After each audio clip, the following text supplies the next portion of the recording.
प्रधानमंत्री नरेंद्र मोदी ने आज लाल किले में राष्ट्रीय स्वयंसेवक संघ का नाम लिया और वर्ल्ड्स बिगेस्ट एनजीओ आरएसएस के लिए कहा। आजादी के बाद ऐसा पहली बार जब किसी प्रधानमंत्री ने लाल किले की प्राचीर से आरएसएस का इस तरह से जिक्र किया हो। ऐसा क्यों हुआ? 78 साल में ऐसा क्यों हुआ पहली बार? और अब जब ऐसा हो गया है तो देश में क्यों हंगामा हो रहा है? आइए आजादी के भाषण पर हुए इस विवाद को अब समझते हैं।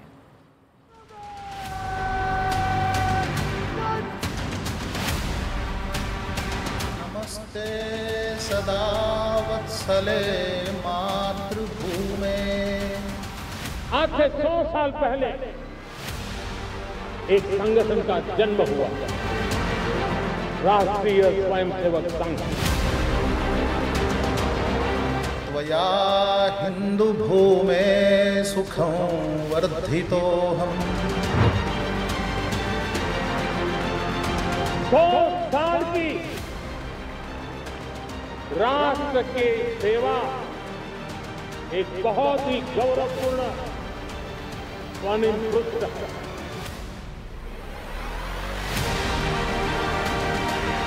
महामंगले पुण्यभूमे त्वदर्थे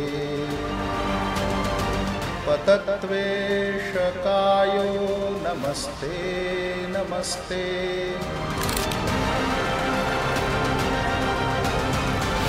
व्यक्ति निर्माण से राष्ट्र निर्माण के संकल्प को लेकर के 100 साल तक भारतीय का कल्याण का लक्ष्य लेकर के लक्षाधिक स्वयंसेवकों ने मातृभूमि के कल्याण के लिए अपना जीवन समर्पित किया। प्रभो शक्तिमन् हिंदू राष्ट्रांग भूता इमे सादरं त्वां नमामो वयम्।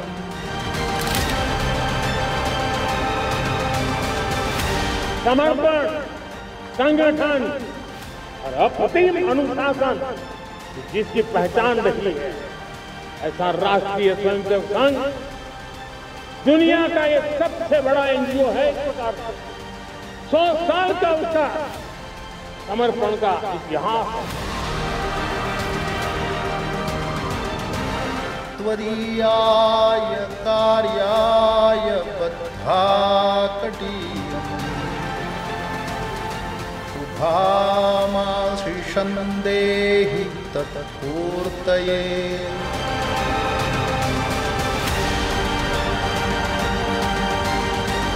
100 साल की इस राष्ट्र सेवा की यात्रा में योगदान करने वाले सभी स्वयंसेवकों को आदरपूर्वक स्मरण करता हूं। अजय्याञ्च विश्वस्य देहीश शक्तिम् सुशीलं जगद्येन नम्रं भवेत्। देश गर्व करता है राष्ट्रीय स्वयंसेवक संघ की इस 100 साल की भव्य समर्पित यात्रा को और हमें प्रेरणा देता रहेगा।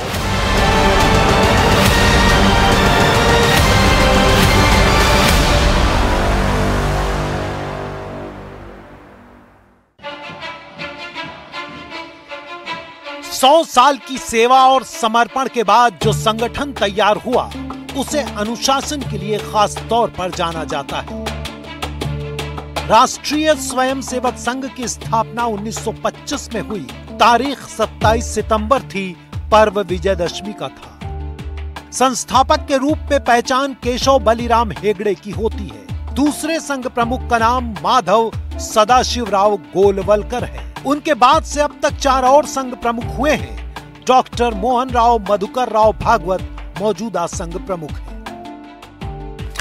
हम यही मानते हैं कि संघ पिछले 100 साल से राष्ट्रभक्ति की अपनी साधना कर रहा है। अगर मोदी जी ने देश को ये सब बताया है तो लोग अधिक मात्रा में हमसे जुड़ेंगे, लोगों में जो भ्रम है वो दूर होंगे और मातृभूमि की आराधना जो हम कर रहे हैं वो अधिक शीघ्र गति से, तीव्र गति से होगी, ऐसा ही हम सोचते हैं। स्वयं सेवकों से निर्मित संगठन में गुरु का महत्व है और सम्मान है। संस्था की पहचान एक ध्वज है जिसका रंग भगवा है और भगवा ध्वज ही गुरु है। ध्वज शाखा का केंद्र होता है, शाखा संघ के विस्तार और असर की प्रमुख कड़ी है। राष्ट्रीय स्वयंसेवक संघ में भारत माता के प्रति विशिष्ट भाव प्रदर्शित किया जाता है। बृहत्तर भारत संघ की प्रमुख अवधारणा है।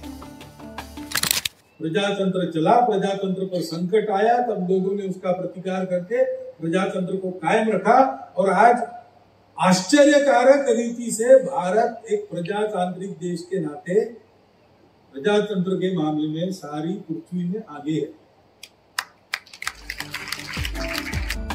संघ प्रमुख को सरसंघ चालक के नाम से जानते हैं। देश में मान्यता है कि जब भी आपदा आती है, स्वयंसेवक राग द्वेष भय या पक्षपात के बिना समर्पित भाव से सेवा करते हैं। 1962 के भारत चीन युद्ध में संघ की भूमिका इसका उदाहरण है। प्रधानमंत्री जवाहरलाल नेहरू ने प्रभावित होकर 1963 की गणतंत्र दिवस परेड में शामिल होने के लिए आरएसएस को न्योता दिया था, जबकि गांधी जी की हत्या के बाद 1948 में संघ को बैन कर दिया गया था। हत्याकांड में संघ की भूमिका को जांचने के लिए कमेटी बनाई गई जिसने संघ को क्लीन चिट दी। इसके बाद से संघ का प्रतिबंध हटा दिया गया। फिर भी बीजेपी और संघ के विरोधी लगातार दावा करते हैं कि संघ के दामन पर दाग है। जैसे आज ही असदुद्दीन ओवैसी ने प्रधानमंत्री की उस भाषण पर आपत्ति जता दी जिसमें उन्होंने लाल किले की प्राचीर से संघ की प्रशंसा की है। कि भारतीय जनता पार्टी का जब गठन हुआ था तो भारतीय जनता पार्टी के पहले जो राष्ट्रीय अध्यक्ष बने थे और भारतीय जनता पार्टी के पहले अधिवेशन में ये तय हुआ था कि उनकी पॉलिटिकल पार्टी की विचारधारा सोशलिस्ट होगी, सेकुलर होगी। ये आज फिर सोचना इनको, और ये जो 100 साल पूरे हुए हैं इनको अंग्रेजों को बधाई देनी चाहिए, क्योंकि सुनने में आता है और कुछ इतिहासकार ये लिखते हैं कि कुछ संगठन अंग्रेजों ने बनाए थे जिससे भारत को धर्म के आधार पर विभाजित किया जा सके, हिंदू और मुसलमान की खाई पैदा की जा सके। इसलिए संघी साथियों को भी अपनी पहली विचारधारा जो थी समाजवादी और सेकुलर, उसको याद रख करके देश को और आगे बढ़ाना चाहिए। उनको गर्व है ना, मुझे नहीं गर्व है। हमारे देश में 2 विचार हैं। वो विचार उन लोगों का जिन्हें आरएसएस पे गर्व है और वो विचार उन लोगों का जिन्हें गतिविधियों से कष्ट है आरएसएस की। आज का दिन इस बहस को छेड़ने का नहीं था। Fortunate that the reason we hear the Honorable Prime Minister is because it's not about a party, it's about the nation. He's our India's Prime Minister. So we clearly want India's Prime Minister to tell us about his vision for the nation or what has happened so far and future. But I guess he has said what he thought probably was appropriate. प्रधानमंत्री जी हर बार disappoint करते हैं। इतिहास को तोड़ मरोड़ के पेश करना, डॉग विस्लिंग करना, ये मतलब उनकी पर्सोना का हिस्सा हो गया है। आजादी का दिन है, आरएसएस की भूमिका पर चर्चा होती तो हमें बेहद खुशी होती। एक सांस्कृतिक संगठन है, लेकिन आजादी में उसकी भूमिका का मूल्यांकन देश के प्रधानमंत्री को करना चाहिए ना। बस आज के उनके भाषण से मुझे लगा कि वो डॉग विस्लिंग से, पार्टीजन पॉलिटिक्स से कभी ऊपर नहीं बढ़ पाते हैं। वो भारतीय जनता पार्टी से, भारतीय जनता पार्टी का आरएसएस का अंग है, तो संघ की उन्होंने तारीफ करनी पड़ेगी, करेंगे। ऐसे श्यामा प्रसाद मुखर्जी संस्थापक है पार्टी, उनकी भी तारीफ करनी पड़ेगी। इसमें न्यूज क्या है, आश्चर्य क्या है, बता दो मुझे। पहले विवाद इस बात पर भी होता था कि संघ तिरंगे को उचित सम्मान नहीं देता है, लेकिन अब तो संघ प्रमुख बाकायदा झंडा फहराते हैं और संघ मुख्यालय में भी तिरंगा झंडा फहराया जाता है।